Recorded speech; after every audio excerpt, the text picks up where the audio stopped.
From the CyberHub bunker and studio, you're tuning in to the CyberHub Podcast. And now for your host and CISO, James Azar.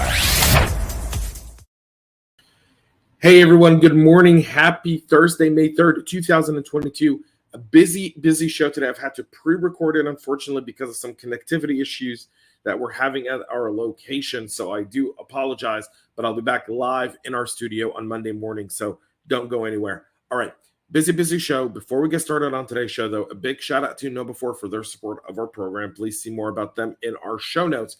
You'll absolutely love it. Additionally, a lot of things going on in the world of cyber. I know the news is dominated by what's going on in Russia and Ukraine, but there's other things going on, and we're going to get to all of that and so much more. But before we do, your morning cup of coffee, what are you drinking? This is one of my challenges of being on the road. I need like a travel size espresso machine that I can just, put in my bag and just pull it out so I can have my espressos. Not every coffee shop knows how to make an espresso, unfortunately. There's a bean blend. It's a certain way to do it, and unfortunately, I've yet to find it. So, with that being said, coffee cup cheers, folks, and let's get right into today's show. We'll start off with talking about Nvidia's network leak, where a bunch of source code has been leaked online. So, Nvidia on Tuesday confirmed that its network was breached as a result of a cyber attack. It enabled the perpetrators to gain access to sensitive data, including source code purportedly associated with its deep learning super sampling technology. There's no evidence of ransomware being deployed on the NVIDIA environment or that it is related to the Russia-Ukraine conflict. According to the firm, NVIDIA has a huge Ukrainian presence. However, we are aware that threat actors took employee passwords and some NVIDIA proprietary information from our systems and has begun leaking it online. The incident is said to have come to light on February 23rd when the company noting that it's taken steps to analyze the leaked information and that it's enforcing all of its employees to change their passwords with immediate effect. The confirmation has taken place by several major news organizations. According to several intelligence agencies within the cybersecurity realm, Lapsus Extortion Gang is behind the attack. They have claimed responsibility for the incident as well. On top of that, the group also alleges that NVIDIA has hacked back and encrypted the plunder data of ransomware, adding it eventually recovered files from their own backup. So apparently there's some drama there, but a leak, and again, human factor is a big one.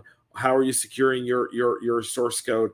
How are you dealing with your SLDC? How are you looking at your CI/CD pipeline? How are you doing deployments and execution? All of that is so critical. And NVIDIA, great company, falls victim to maybe, I don't know if it's right to say sloppy, but definitely some questionable decision making there. Cisco patches critical vulnerabilities in Expressway, TelePresence, and VCS products.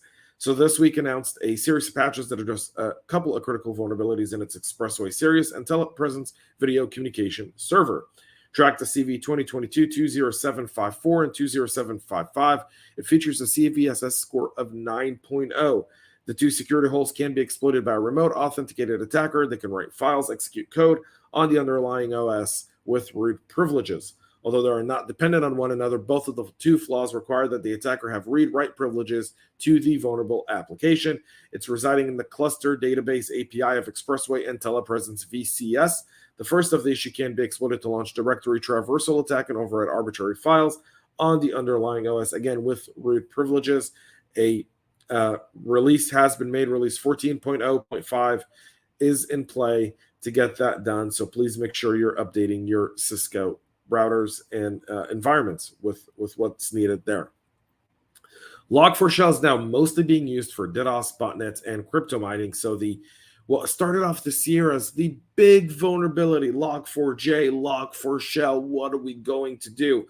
Well, now, according to multiple sources, it's just become a vulnerability for DDoS botnets and planting crypto miners, and not so much as a vector of attack.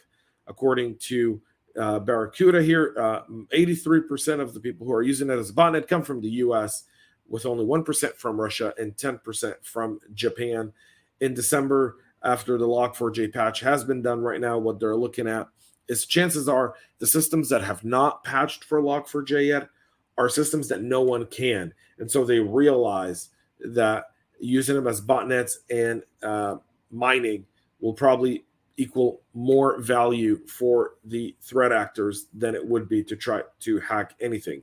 So multiple different payloads on this one, but it's the evolution, and the evolution is very, very interesting. So it's still going to be a permanent threat. You want to update Log4j to version 2.17.1 or later and keep your just softwares updated. Very, straightforward, but nonetheless, some of them still do. Let's talk about Russia and Ukraine. So a few things going on in the realm of that conflict from the cyber battlefield. One, staff at the European government organizations have been receiving malicious emails that appear to be coming from email accounts belonging to members of the Ukrainian military. This might be part of a bigger psychological warfare by Russia against NATO members and countries that are helping Ukrainian refugees like Poland and Romania and many others as well. Russia's war with the Ukraine is both taking place in what the horrible scenes we're seeing everywhere, and also in cyberspace with a lot of hacktivism and state-sponsored attacks taking place. Before and after the invasion, we saw a whole set of cyber attacks on a lot of these organizations. A lot of emails are been sent in order to look at the NATO Security Council meetings, try to get information over what the thought process is, and gather intelligence over the international cooperation and impact that could be coming against Russia.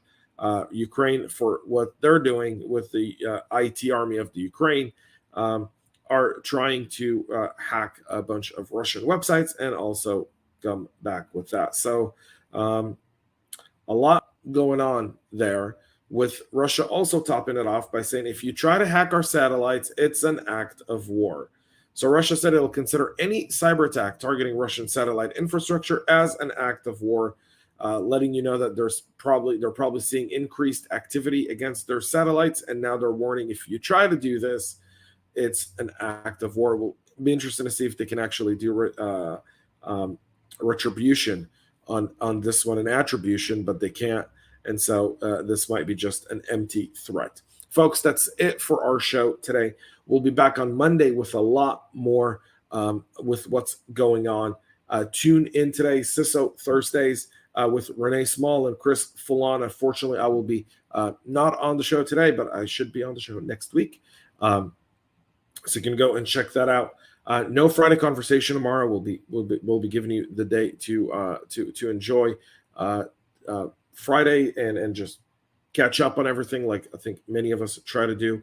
Until then, have a great rest of your day. Thank you all for tuning in. Please make sure to smash the subscribe button, share, comment, like, and let me know what's going on in your world, in the world of cybersecurity. Till then, have a great rest of your day. Enjoy your weekend and stay cyber safe. We love feedback, so make sure to connect with us on social media and subscribe to our podcast on your favorite podcast listening platform.